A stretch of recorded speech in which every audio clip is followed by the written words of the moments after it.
Halo, halo. Selamat datang lagi di kelas matematika. Selamat belajar ya. Hari ini kalian akan belajar menyusun sistem pertidaksamaan linear dua variabel dari suatu daerah penyelesaian. Oke. Nah, tujuan pembelajaran program linear ini, jadi ini masih masuk dalam bagian dari program linear, masih di materi prasyaratnya. Jadi setelah mengikuti pembelajaran tentang program linear ini, siswa diharapkan mampu yang pertama mengidentifikasi kuantitas-kuantitas dan hubungan di antaranya dalam masalah kontekstual dan merumuskan program linear dua variabel yang sesuai. Yang kedua, menggunakan ide-ide matematika untuk menyelesaikan masalah kontekstual yang berkaitan dengan program linear dua variabel. Yang ketiga, menafsirkan dan mengevaluasi daerah penyelesaian pertidaksamaan linear dua variabel. Yang keempat, menyajikan penyelesaian masalah yang berkaitan dengan program linear dua variabel. Kemudian mengkomunikasikan proses dan hasil pemecahan masalah yang berkaitan dengan program linear dua variabel. Oke, kita akan kalau di minggu sebelumnya, pekan lalu gitu, kita sudah belajar bagaimana menggambar suatu pertidaksamaan dan sistem pertidaksamaan. Nah, di pekan ini kalian akan melakukan sebaliknya. Jadi kalau dikasih gambar, gimana cara mencari persamaan garisnya atau pertidaksamaan garisnya. Itu yang akan kita kerjakan. Nah, sekarang kalau kalian dikasih titik potong sumbu X dan titik potong sumbu Y-nya. Nah, maka persamaan garisnya ini adalah, jadi ini kan dia titik potong sumbu Y-nya. Nih, di Y. Dia akan menjadi koefisien dari X. Sebaliknya, yang di titik di X, nih si B, itu akan menjadi koefisien dari Y, kemudian dengan C ini adalah A kali B. Kayak gitu.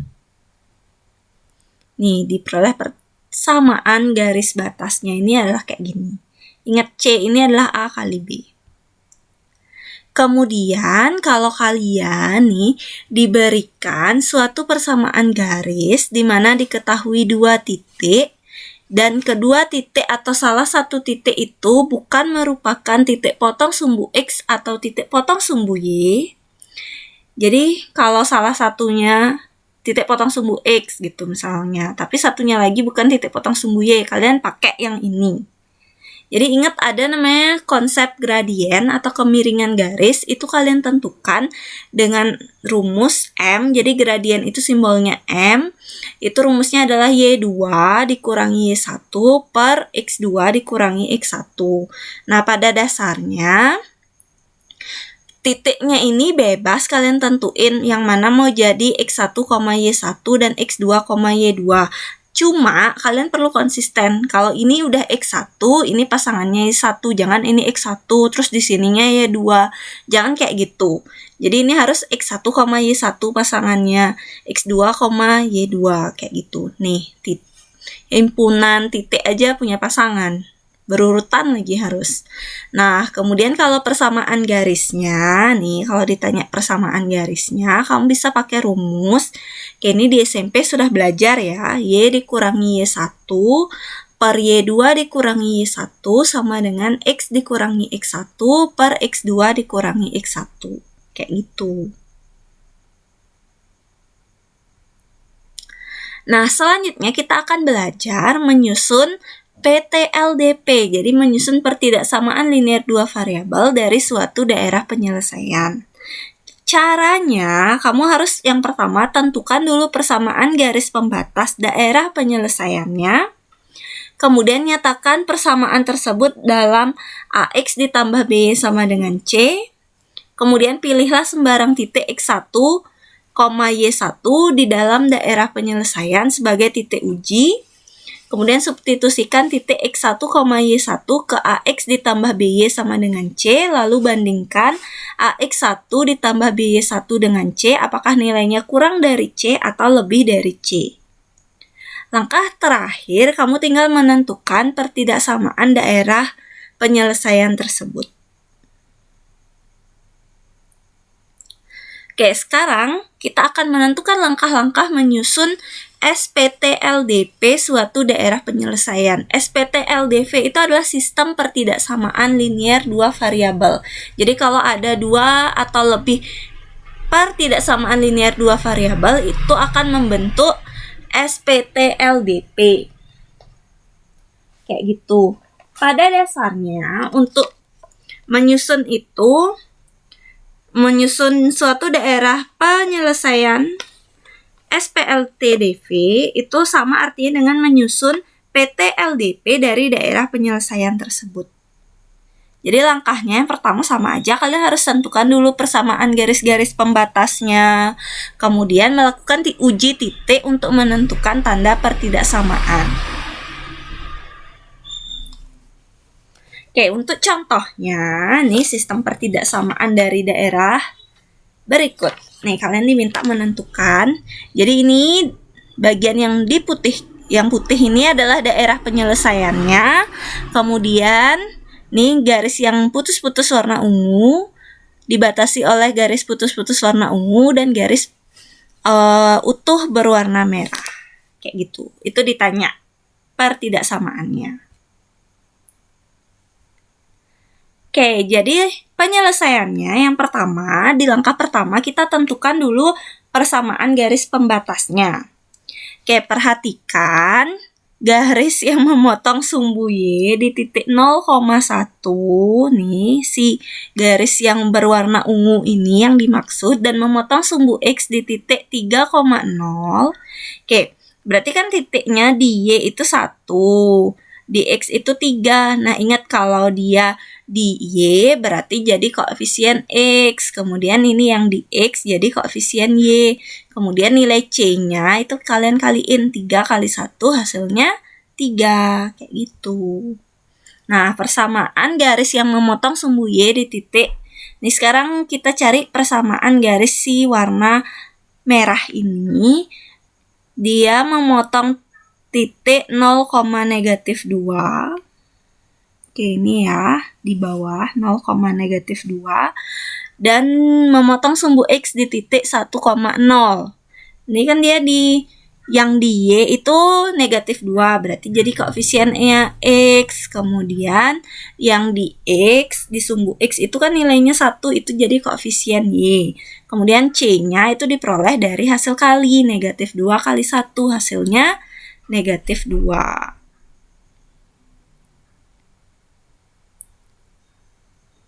Oke, selanjutnya kita tinggal melakukan uji titik untuk menentukan tanda pertidaksamaannya.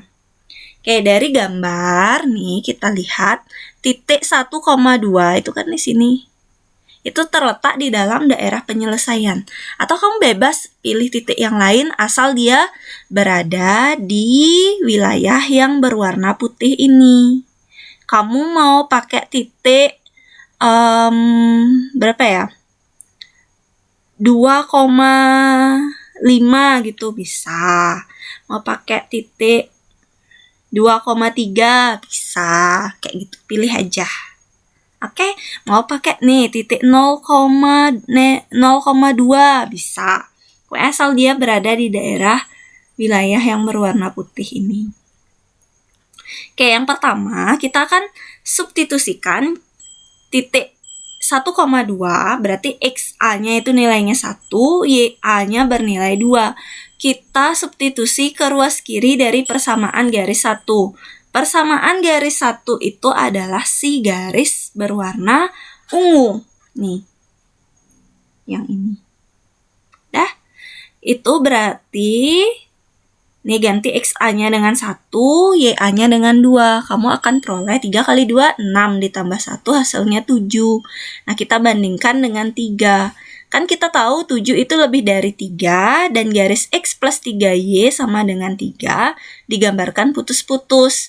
Dengan demikian, diperoleh daerah pertidaksamaannya adalah X ditambah 3Y lebih dari 3. Atau kamu bisa ingat, kemarin Ibu ada memberikan hafalan. Jadi kalau dia daerah penyelesaiannya di kanan dan koefisien dari X-nya positif, maka tanda pertidaksamaannya itu lebih dari. Kamu bisa pakai hafalan itu. Ini kan yang di kanan nih, daerah penyelesaiannya di kanan atau di atas gitu ya. Maka tanda pertidaksamaannya lebih dari. Lebih dari juga disebabkan karena garisnya putus-putus. Kalau garisnya utuh nanti isi tanda sama dengan. Kayak gitu. Oke, yang selanjutnya nih, perhatikan titik. Oke, kita substitusi lagi titik XA sama dengan 1 dan YA sama dengan 2 ke ruas kiri dari persamaan 2. Lalu bandingkan dengan ruas kanan persamaan garis 2. Persamaan garis 2 itu sih warna merah yang utuh ini. Oke, dia tadi persamaan garis batasnya adalah negatif 2X ditambah Y sama dengan negatif 2. Sekarang kita ganti X-nya dengan XA, Y-nya dengan Y-nya dengan YA. Maka kita peroleh negatif 2 kali 1 ditambah 2, lalu bandingkan dengan negatif 2. Hasilnya adalah 0 dengan negatif 2. Oke, 0 dengan negatif 2 itu 0-nya lebih dari negatif 2. Dan garis negatif 2X ditambah Y sama dengan negatif 2 kan digambarkan utuh nih. Dengan demikian, kita peroleh daerah pertidaksamaannya adalah negatif 2X ditambah Y lebih dari sama dengan negatif 2. Oke, nah kemudian perhatiin nih, kalau mau pakai hafalan, lihat. Ini kan koefisien X-nya, ini yang merupakan penyelesaian itu kan di sebelah kiri. Nah, tapi karena gitu ya, koefisien X-nya itu bernilai negatif 2, jadi tanda pertidaksamaannya dibalik. Kalau di kiri kan biasanya dia tanda pertidaksamaannya kurang dari atau kurang dari sama dengan. Nah, karena ini dia X-nya bertanda negatif, jadi tanda pertidaksamaannya kebalik. Jadinya lebih dari sama dengan. Udah gitu aja bisa. Mudah kan? Nah, jadi dari gambar ini kamu akan peroleh sistem pertidaksamaannya adalah X ditambah 3Y lebih dari 3 dan negatif 2X ditambah Y lebih dari sama dengan negatif 2. Gimana? Kalau kalian masih ada pertanyaan, bisa langsung japri saya via WhatsApp atau silakan tinggalkan komen di video ini atau juga bisa di akun Google Classroom. Oke, sekian video pembelajaran hari ini dan kita akan berjumpa lagi di video selanjutnya. Bye-bye.